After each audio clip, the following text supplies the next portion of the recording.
If you're about to sign a book contract, do not make these two big mistakes. I'm a multi-time best-selling author, both in the traditional and indie publishing space, and I've been working in the publishing industry for a really long time, which means I've helped a lot of people navigate a lot of book contracts.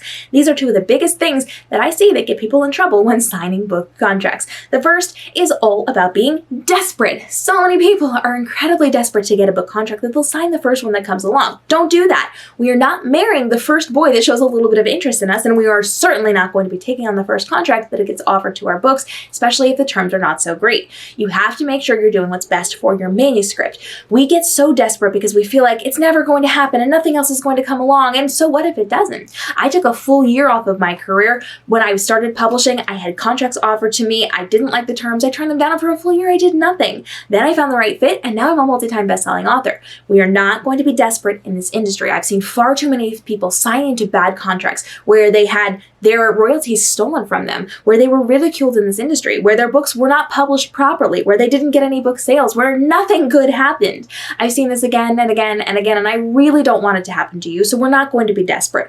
You will find the correct fit when the time is right so that your book does incredibly well in this industry, but if it takes a little bit of time, that's okay. We want that. We want to make sure it's the right fit at the right time for the right people, because if it's not, it will not end well for you, and you'll sell maybe 2 copies of your books. You'll be miserable. You'll be doing all the work. You may have your money stolen from you. It's a whole trial and tribulation situation over here where we have to be very, very careful. So we're not going to be desperate.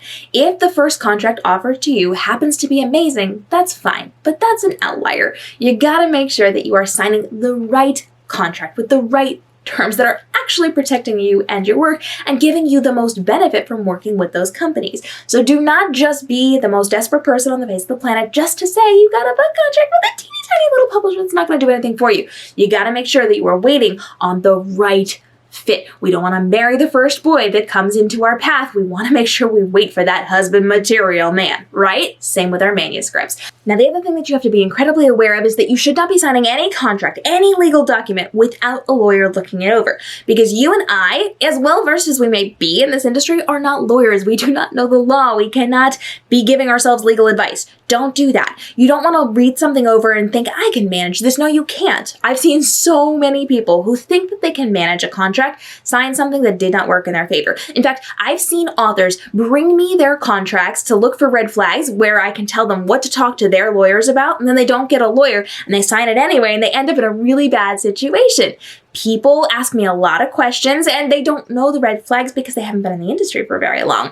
You need to have a publishing lawyer. They're the only people in your entire team who are entirely on your side. They are not profiting from what you're doing. Everybody else has skin in the game. If you have a literary agent, it is their job to get you a sale, to get themselves money. They have skin in the game, and they have to make sure they are appeasing their other clients as well. So they may be willing to do a little bit of a disservice to you to make sure that they're getting a deal for their other clients as well.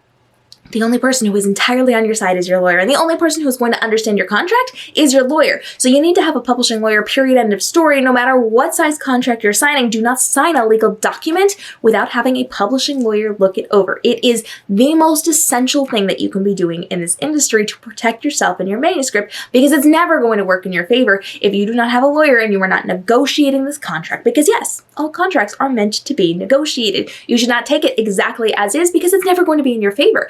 Any documentation that you have handed to you from a publishing house is going to specifically benefit them. Yes, it may have some benefits to you, but it is swayed over to their side. It is never going to be equal. It is never going to be super beneficial to you. And so your lawyer should be fixing a little bit of this contract to make it a little bit better for you. Always work with a publishing lawyer, and we have more videos on how to do this. In fact, we brought a lawyer onto the channel to talk to you about red flags and green flags in book contracts, so make sure you're watching that video as well. And if you've got questions on any of this, go ahead and drop them down below. We're dropping daily videos to help you level up in the writing and reading world to become more profitable this year, but spend less time, effort, and stress getting to that point. We'll see you in the next episode as we help you to level up inside of the publishing industry.